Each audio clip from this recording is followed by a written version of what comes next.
Hey guys, I hope you're doing well. So on today's video, I'm gonna show you I bought an ornament for my car, but the problem is I can't seem to hang it because it's simply physically impossible here. So I got an easy solution and tip for you.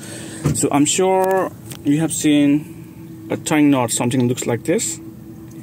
So it usually comes with a cable, the charger. So all you need is a cable, and I have an extra one. So the longer the better. So all you need to do is put this one end to the hole. So I'm gonna show you. Yes, so it'll be something like this. Yes. So use this to tie around the mirror. So I'm gonna show you.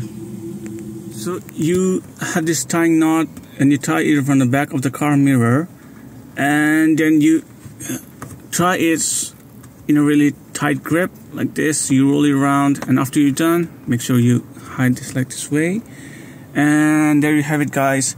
The ornament is hanging perfectly, and it won't come out because the tying knot is like in a super tight grip. So you can use this tip for any ornament.